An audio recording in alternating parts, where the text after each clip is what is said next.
mengerjakan segala sesuatu dari hati, tetapi jangan lupa juga ini harus kita perbaiki. Maka ingatkan kalau saya selalu berkata sama teman-teman, kerja dengan hati, kerja dengan otak yang cerdas, kerja dengan semangat yang tinggi, dan never give up.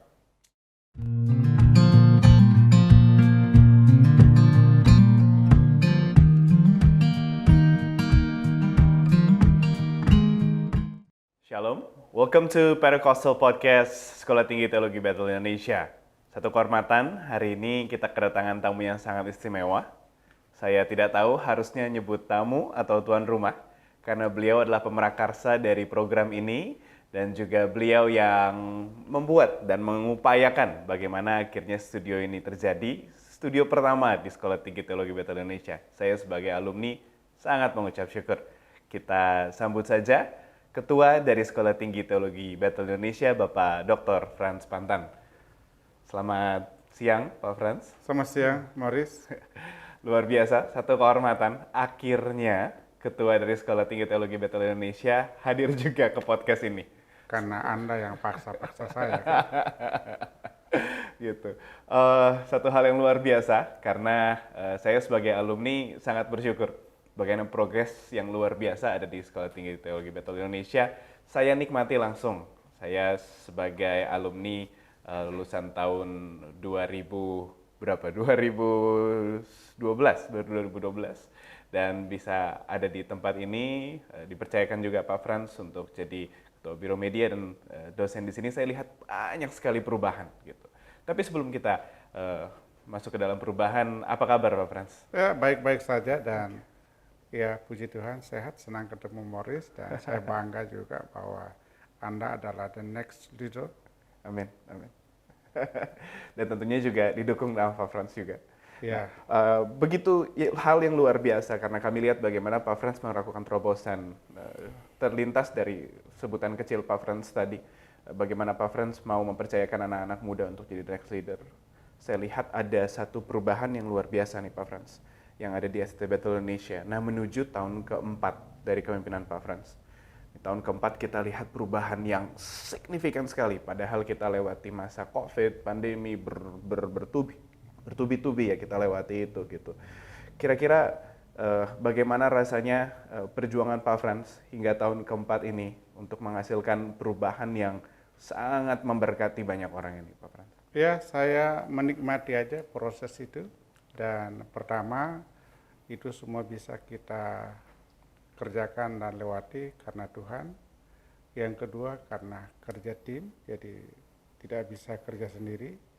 Dan memang betul ketika saya diberi amanah oleh Yayasan Bethel Indonesia dan juga oleh Sinode Gereja Bethel Indonesia sebagai owner dari sekolah ini, maka saya benar-benar merasa mendapat sebuah kepercayaan dan penghargaan dari Tuhan melalui sinode, dan sejak itu saya betul-betul mendedikasikan hidup saya untuk sekolah ini bersama dengan tim yang solid seperti Anda, sehingga kita bisa mengerjakan hal-hal yang seperti yang Anda dan mungkin teman-teman saksikan apa yang terjadi di STBI, dimulai dari hal-hal yang kecil, dan Alkitab berkata kita harus setia dalam perkara yang kecil. Misalnya yang saya kerjakan dengan teman-teman itu adalah menetapkan core value dari Sekolah Tinggi Teologi Bethel Indonesia yang kita sebut dengan IKRIS. Nah, minta maaf nih Pak Frans, sebelum kita masuk lebih dalam ke sana. Saya lihat begitu besar dampak yang saya rasakan sendiri sebagai tim dari Pak Frans di ST Bethel Indonesia gitu. Ada satu bentuk gaya kepemimpinan yang Pak Frans bisa terapkan.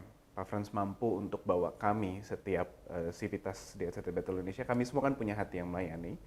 Namun Pak Frans bisa bawa itu sampai ke sebuah extent semuanya bisa melakukan pelayanan di ST Bethel Indonesia secara produktif gitu. Apakah memang core value IKRIS ini juga jadi bagian utama dari strategi kepemimpinan Pak Frans? Mungkin bisa dijelaskan juga tentang core value ini.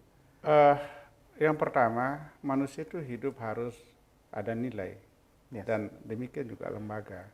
Jadi ada nilai yang ideal dan ada nilai yang praktis. Dan saya meyakini bahwa nilai atau core value daripada Sekolah Tinggi Teologi Betel Indonesia, IKRAIS, Yes. yang terdiri dari 7 huruf atau 7 kata, Yes. yakni excellent, connected, humility, responsible, integrity, smart, and trustworthy.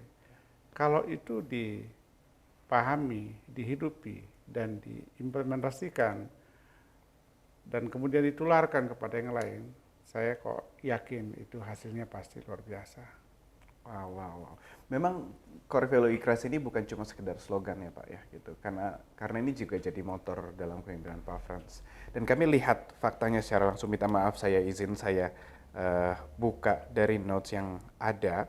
Sekarang itu STT Betel Indonesia hingga tahun keempat pemimpinan Pak Frans itu sudah mencapai secara produksi dari jurnal setidaknya itu di 10 besar. Terakhir saya lihat di angka 6 atau angka 7, tapi kita tahu ada 10 besar di produktivitas dalam pembuatan jurnal. Ini satu terobosan yang luar biasa Bapak Ibu, karena sebelum kepemimpinan Pak Frans itu kita bahkan mungkin belum masuk chartnya kali ya gitu. Lalu selain dari peringkat kejurnalan, juga peringkat di universitas dunia.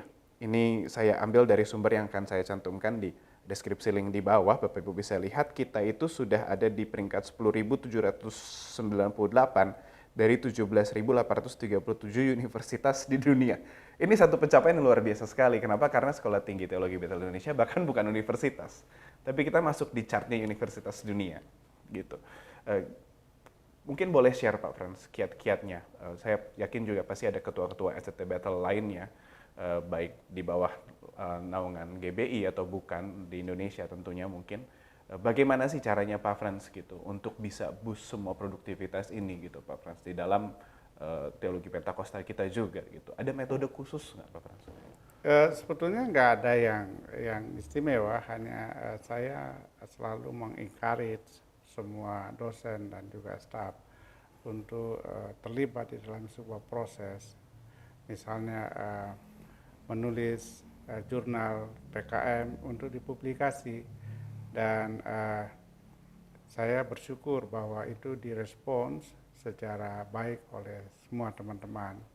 Dan yang kedua adalah bahwa semua staf dan dosen itu adalah orang-orang yang hebat, orang-orang yang penting, karena itu mereka harus dilibatkan secara aktif di dalam melaksanakan Tridharma perguruan tinggi, karena dengan itu maka kita dikenal dan diapresiasi oleh stakeholder atau pengampuh kepentingan atau pengguna daripada lulusan kita ini juga. Nah, saya sangat happy dengan itu, dan termasuk studio ini kita gagas. Yes. Dimulai dari pikiran atau ide bahwa dengan kita hidup dan melayani di era teknologi seperti sekarang ini, maka tidak ada pilihan lain kecuali kita harus menggunakan perangkat-perangkat seperti ini untuk menyebarkan atau mensiarkan apa yang kita kerjakan. Dan saya berharap melalui itu semua STTBI hadir menjadi rahmat bagi warga bangsa dan khususnya bagi warga gereja. Mungkin trustworthy kali Pak Frans ya, yang ada nilai yang bukan cuma sekedar Pak Frans gadangkan di IKRAIS, tapi juga Pak Frans Pak Frans lakukan juga kepada dosen-dosen di Seminari Betel. Kebanyakan, minta maaf, public opinion ya, common opinion bilang teologi Pentakosta itu jauh lah dari penulisan lah, jauh dari akademis lah gitu ya, karena memang teologi Pentakosta kita mulai dari praktika, kita mulai dari kegerakan misioner gitu. Tapi mungkin karena Pak Frans percaya gitu sama dosen-dosen yang ada untuk bisa melangkah. Ya saya lihat banyak sekali dosen-dosen yang sedikit banyak kesakitan sedikit dalam proses, tapi mereka mau juga berubah gitu. Dan Pak Frans sebutkan, seringkali sebut di rapat, change or die, change or die, change or die. Gimana tuh Pak Frans yang melatar belakangi gebrakan luar biasa ini Pak Frans? Iya, no other choice. Ya, dan saya tidak pernah berhenti untuk mengatakan change or die, karena ketika kita mau berubah maka akan terjadi sesuatu perubahan. Kalau kita nggak mau berubah maka akan terus ada pada posisi stagnan. Dan berbicara soal teologi Pentakosta, saya kira kita sudah harus meningkatkan kita punya confidence bahwa kita bisa, atau sekolah-sekolah teologi Pentakosta yang ada di Indonesia bahkan di dunia itu sudah mulai hadir dan memberi warna dalam diskursus teologi di dunia ini. Baru-baru saya ikut Global Pentecostal Summit di Singapura pada tanggal 3 sampai 6 November yang lalu, dan speakers itu luar biasa, semua scholars yang menurut saya pikiran-pikiran mereka amat sangat luar biasa. Dan salah satu pembicara dari Indonesia, Pak Gani, dan saya sungguh-sungguh mengapresiasi bahwa lompatan berpikir mereka, khususnya ketika berbicara soal diskursus teologi, saya kira kita sudah sangat percaya diri. Dan SCT Bethel Indonesia, saya mendorong supaya kita mulai berani, dan karena itu di tahun 2024 nanti kita akan ada akan melaunching sebuah buku, Titik Temu Berteologi dalam Perspektif Teologi Pentakosta, atau dalam perspektif Pentakosta, dan itu kita akan launching itu pada bulan Agustus. Tetapi kan harus melalui sebuah proses penelitian yang kemarin termasuk saya ke Singapura dengan beberapa teman. Nanti akhir Januari kita ke APTS di Baguio City, ada satu kuliah, dan akan ketemu dengan beberapa teolog Pentakosta. Dan nanti bulan Maret akhir saya dan beberapa teman akan ke Australia, khususnya akan berkunjung ke Alpha Crucis, yang saya kira juga cukup bagus ketika berbicara soal teologi Pentakosta.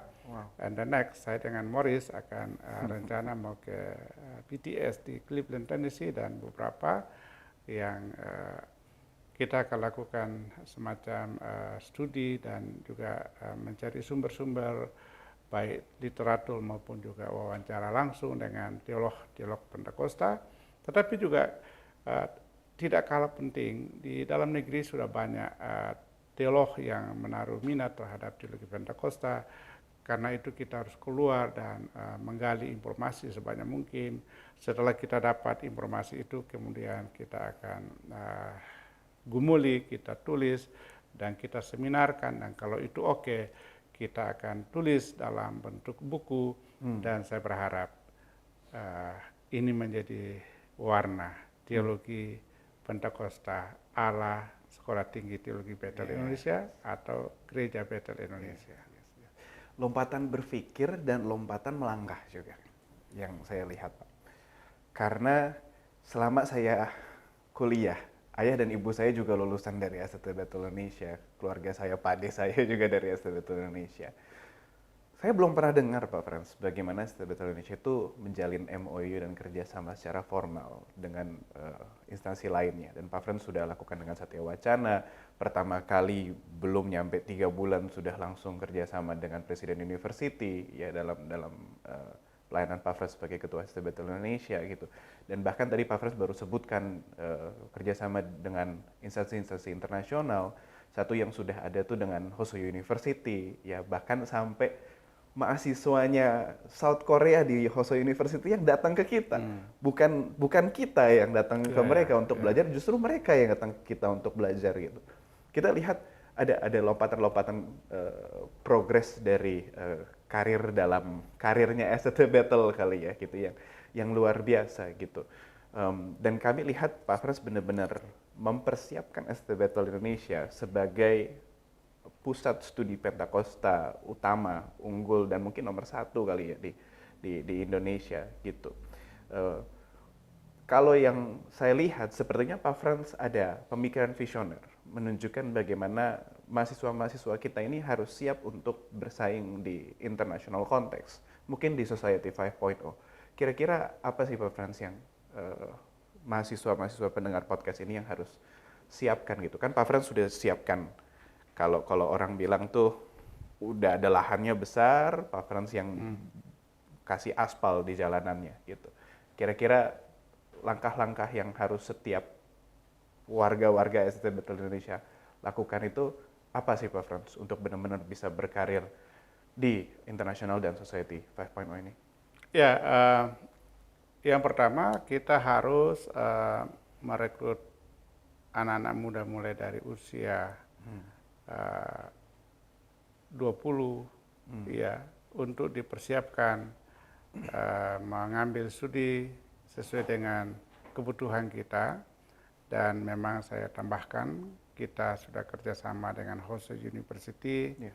kita juga kerjasama dengan Asia Pacific Theological Seminary yang ada di Baguio City, kita sudah kerjasama juga dengan Presbyterian University and Theological Seminary di Seoul, Korea. Kita juga kerjasama dengan IAKN Negeri Tarutung, dan nextnya kita akan kerjasama juga dengan IAKN Toraja dan Manado, dan kita juga akan kerjasama dengan Hansei University yang ada di Korea.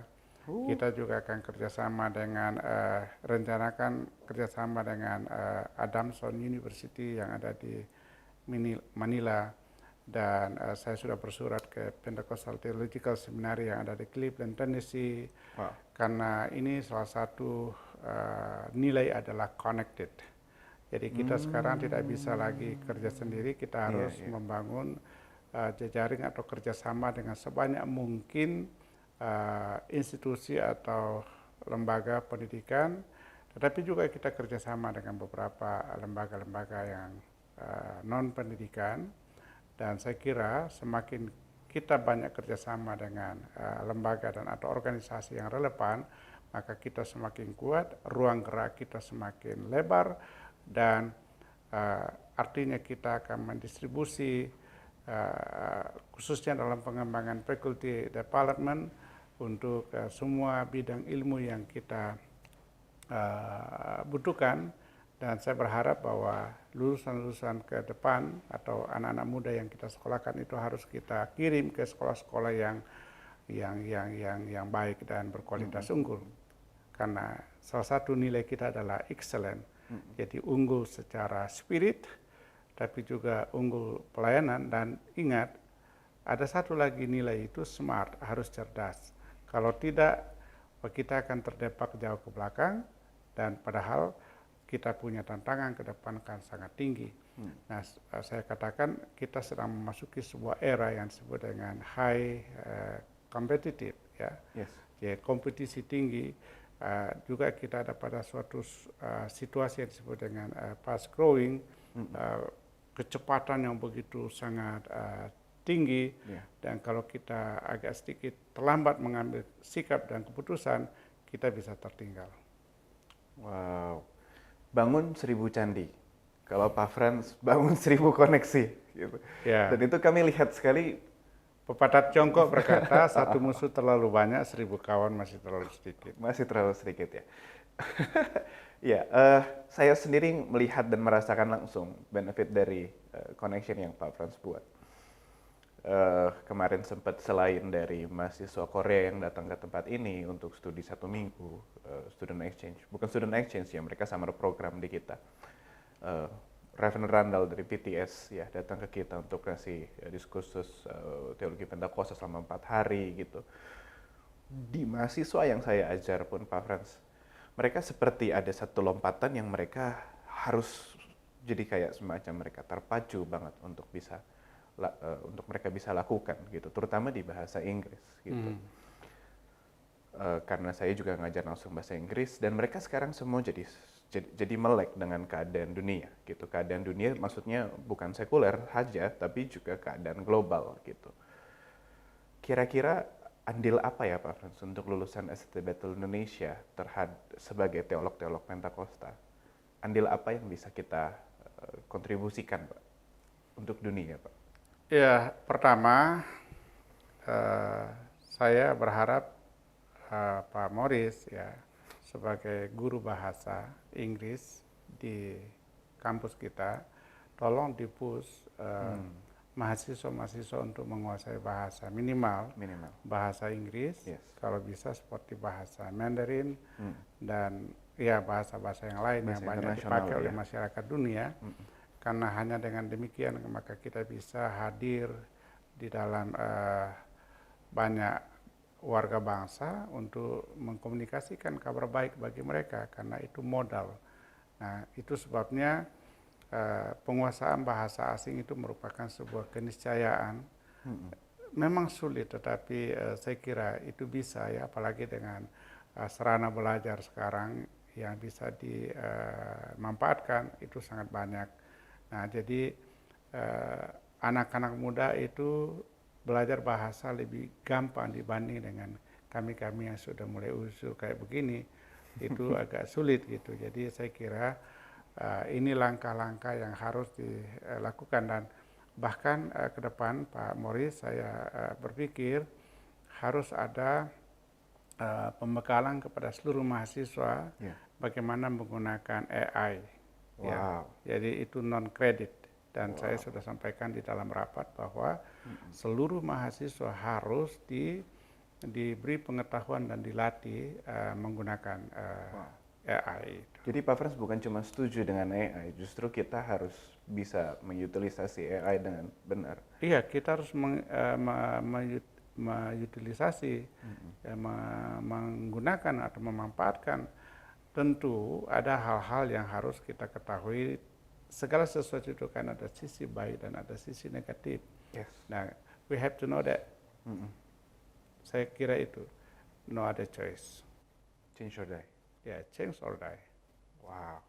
Saya rasa memang progres ini Pak Frans yang bikin semua sivitas ya Pak, bukan cuma dosen tapi mahasiswa juga melihat perubahan ini, dan mereka masuk ke zaman ini bukan cuma sekedar berusaha keras ya Pak, tapi juga berusaha cerdas gitu. Karena akhirnya mereka pahami bahwa kerja keras saja nggak cukup gitu. Ya. Kalau dari Pak Frans sendiri ada shifting itu nggak Pak? Karena saya tahu Pak Frans akan datang di seminari bahkan jauh lebih dulu dari saya. Setiap hari ke kantor jam 7, jam 6 gitu ya. Dan pulang paling malam jam 9, jam 10 gitu. Mungkin saya tone down sedikit kali Pak. Pertanyaan saya lebih ke hatinya Pak Frans. Apa sih Pak yang di dalam hati Pak Frans sampai mau kerja sebegininya? Saya tahu Pak Frans juga dulu ada pengembalaan. Ya. Gitu. Tapi Pak Frans tinggalkan pengembalaan untuk fokus untuk akademik kali ya, akademik journey dari ST Battle Indonesia. Dan bukan cuma akademik journey dari Pak Frans dan istri dan Ibu Gernaida, tapi bicara tentang satu instansi yang benar-benar Pak Frans dengan tulus mau fokus 100% gitu. Oke, terima kasih. Ini pertanyaan yang sangat penting dan ya tidak mudah juga menjawabnya, tetapi saya punya pemahaman ada 2 I yang harus kita rawat di dalam hidup ini untuk bisa membuat kita tetap survive, bahkan bisa menjadi berkat bagi dunia ini. Yang pertama itu adalah iman, dan yang kedua itu adalah ilmu, pengetahuan dengan segala keterampilan yang mengikutinya. Dan ketika Ibu Gernaida dilantik oleh Sinode sebagai rektor pada tahun 2008, dan waktu itu saya masih gembala. Saya gembala jemaat selama 21 tahun. Wow. Dan saya ingat persis itu di Hotel Santika, almarhum Bapak Pendeta Dr. Maaf saya sebut namanya Bapak Dr. Yakub Nahwai, memanggil saya dengan Gernaida, istri saya.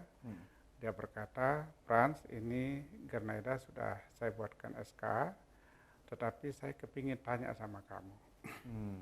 Eh, Kamu kan gembala sidang, tetapi juga sekarang dipercayakan untuk mendidik di sekolah, dan kamu harus bantu istri agar STBI atau Sekolah Tinggi Teologi Bethel Indonesia itu bisa lebih baik dalam pengelolaannya. Dan sekarang kamu pilih mau tetap gembala sidang atau full di sekolah. Nah, itu pertanyaan yang amat sangat sulit. Tetapi waktu itu anehnya saya langsung jawab. Saya katakan oke, kalau itu memang saya menghargai bahwa beliau sebagai pemimpin dan sebagai hamba Tuhan itu tidak sembarang ngomong. Dan saya langsung respon, oke, kami pilih full di sekolah. Sejak itulah tahun 2008 saya menyerahkan tugas penggembalaan di gereja kepada almarhum Bapak Pendeta Riki Indrayan, dan betul-betul saya lepaskan. Dan sejak itu saya full sebagai dosen atau sebagai pendidik di sekolah ini. Karena saya juga punya mimpi mencerdaskan 10.000 orang sebelum saya menghembuskan napas yang terakhir. Saya ingin mempersembahkan minimal ya orang-orang yang sedikit terdidik lah untuk bangsa ini. Karena saya lahir di bangsa ini, minum air dari bangsa ini, bumi Indonesia, makan nasi dari bumi Indonesia, dapat istri juga dari Indonesia. So saya harus buat sesuatu lah untuk bangsa ini. Mungkin saya nggak pernah jadi ketua RT atau RW, apalagi jadi legislatif dan sebagainya, tetapi inilah yang saya bisa buat. Saya jadi guru dan saya bangga ketemu Boris yang pernah jadi murid saya. Saya bangga dan kenal Bapak. You lebih pintar dari saya, dan itu yang membuat saya umur panjang. Dan jadi lebih pintar juga, lebih bijaksana. Jadi seperti itu, sampai hari ini saya laksanakan tugas ini dengan setia, dan sampai saya nanti menutup mata, saya akan jadi seorang pendidik yang baik. Ia berusaha menjadi pendidik yang baik. Wow, saya caught surprise tentang berita yang Pak Frans sampaikan, karena ada satu part cerita itu yang belum saya pernah dengar. Memang mungkin impartasi hati dari seorang pemimpin kali Pak Frans ya, yang saya lihat sekarang agak krisis di GBI bahkan. Memang dari almarhum berikan hati impartasi itu untuk melayani, dan Pak Frans tangkap, justru Pak Frans tunjukkan juga di ST Bethel Indonesia gitu. Saya pengen tanya pertanyaan ini, tapi ya nggak apa-apa deh, tadinya saya pikir mau di terakhir aja. Perihal hati ini Pak Frans gitu. Kita ST Bethel Indonesia sekarang makin progres secara akademisi. Biasanya kalau secara akademisi kita progres, biasanya ada yang kita korbankan gitu. Mungkin kalau beberapa dosen sini bilang terlalu banyak belajar, penyembahannya jadi berkurang gitu, atau doanya jadi berkurang. Dulu kita terlalu banyak doa penyembahan, minta maaf, pendidikannya, belajarnya kurang gitu. Doa terus, berlutut terus, tapi nggak baca-baca, nggak belajar-belajar. Dari Pak Frans sendiri saya lihat justru keduanya mungkin kalau dibilang seimbang 1:1 juga nggak mungkin. Pasti ada yang didahulukan dalam satu momen sendiri gitu. How do you juggle Pak, supaya kami juga generasi berikutnya Pak Frans di GBI itu masih punya hati seperti pemimpin-pemimpin GBI ya. Salah satunya sekarang tokoh pendidikan GBI ya Pak Frans juga gitu. Punya hati itu, sementara masih dalam keakademisian teologi Pentakosta itu juga menunjukkan kredibilitasnya gitu dalam berteologi gitu. Hati dan pikirannya gitu bisa seimbang. Gimana Pak Frans untuk generasi berikut? Kita harus menjaga keseimbangan. Hati ini harus tetap dirawat, tapi otak kita jangan kita abaikan. Kemudian sisi lain, jangan hanya otak yang kita cerdasin, tapi hati bermasalah, atau hati bermasalah tapi otak bermasalah. Saya rasa dua-dua hal ini penting, dan saya berharap di STBI ini harus dirawat ya. Makanya kita kan setiap hari Kamis itu kan kita ada puasa dan doa. Yes. Doa dan puasa ya, jam 1:30 sampai jam 3 ya. Lalu kemudian setiap Senin itu kita ada doa bersama dengan seluruh staf Seminari Battle, staf STTPI dan juga bersama dengan mahasiswa. Ini harus kita teruskan sampai kapan? Sampai Tuhan datang menjemput kita. Tapi kita juga tidak boleh berhenti belajar. Ya, jadi saya selalu mengatakan begini, untuk eksis dan bisa produktif di masa yang akan datang, khususnya memasuki era-era yang tidak mudah, maka kita harus memelihara dua kekuatan, yaitu kekuatan rohani dan kekuatan keahlian. Ya, ini harus. Kalau tidak salah satu diabaikan, maka kita akan collapse. Ya, jadi maka saya katakan kepada teman-teman, ada yang nanya saya, kenapa Pak Frans kalau tidak keluar kok dari jam 7 sampai jam 10 malam, dan saya tidak nganggur. Ya. Saya betul-betul kan kalian lihat, saya masuk pagi dan kadang-kadang saya pulang jam 9 atau setengah 10 malam ke rumah. Jadi ada banyak hal yang saya pikirkan dan saya kerjakan, dan saya berharap bahwa itu semua harus dikerjakan dari hati. Tetapi juga seperti yang saya barangkali teman-teman mulai merasa sampai sedetail begitu Pak Frans perhatikan. Saya lihat misalnya Morris duduk di meja dan tidak buka komputer, tidak baca buku, kan saya agak risih gitu ya. Atau tidak pernah juga berdoa, dan saya bisa tegur gitu. Jadi saya kira dua hal itu harus seimbang.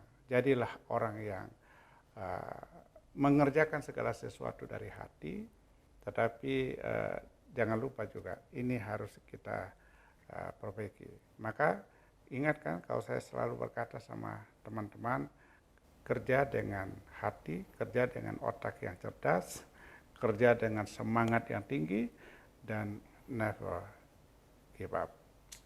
Tuhan pasti sanggupkan kita, kan begitu kan? Yes. Berdoa dan belajar terus hingga Tuhan Yesus datang. Iya.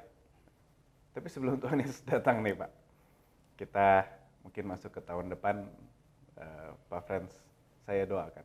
Because we are glad to have you Pak. We are glad to be led by you. Setidaknya satu periode lagi lah Pak untuk STBT Indonesia. Jadi ketua. Kita lihat progres yang udah naik, eskalasi terus. Ya sedih lah saya kalau misalnya nanti ada adjustment lagi terus akhirnya ya kita progresnya melambat. Itu saya hanya mau bekerja, soal itu is not my business. Ya tergantung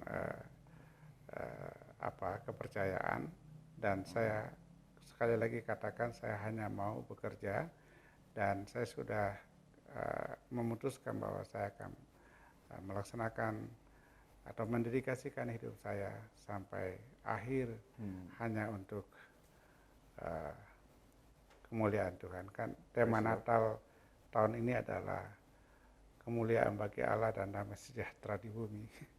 Saya kira itu bagus banget gitu ya. Jadi tidak jadi pimpinan atau tidak jadi apapun, itu tidak menjadi soal bagi saya. Yang penting adalah kita berkarya maksimal dan menjadikan hidup ini sebagai sarana berkat buat orang lain. Wow.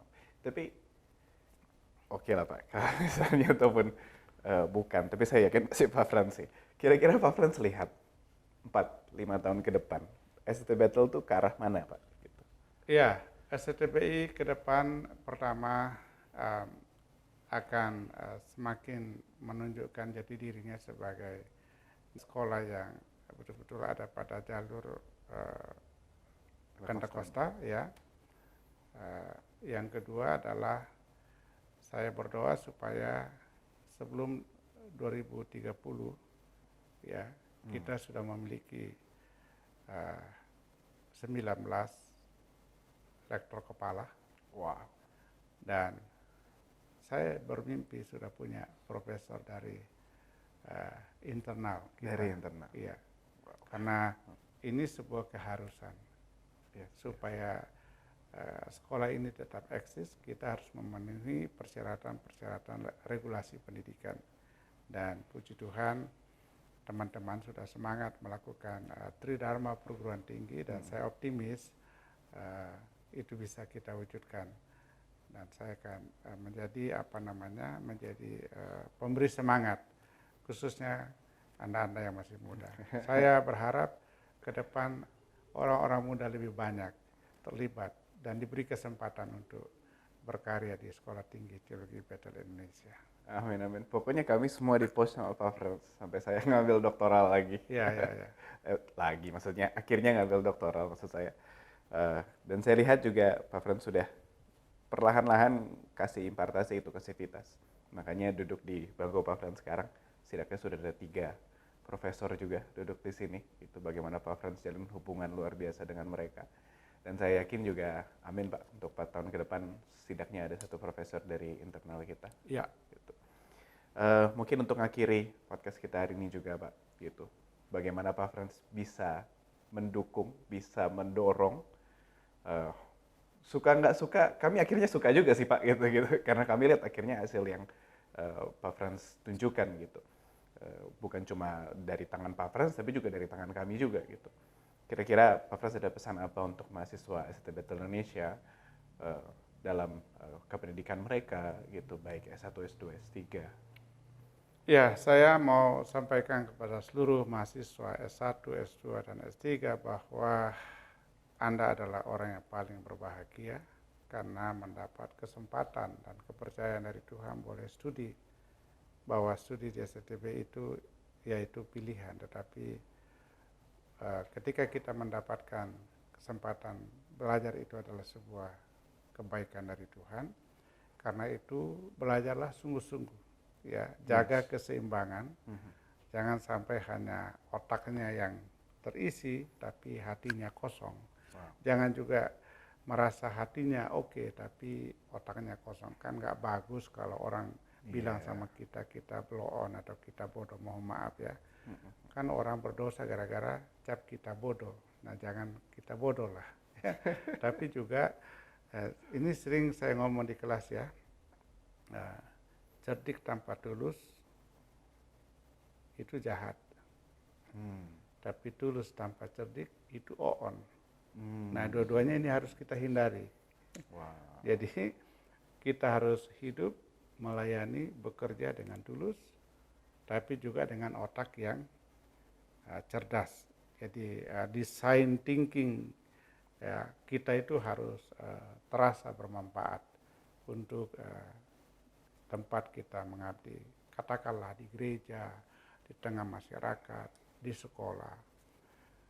Nah, tapi sebaliknya juga jangan, ya puji Tuhan kalau kita cerdas, tapi jangan sampai hatinya bengkok, hatinya nggak lurus ya. Jadi saya kira itu 2 hal harus seimbang. Jadi tulus dan cerdik, ya, hati baik dan pintar itu harus seimbang. Dan saya mau katakan kepada seluruh mahasiswa STBI, S1, S2 maupun S3, bahwa Anda semua adalah aset gereja yang hebat, ya, aset bangsa yang hebat.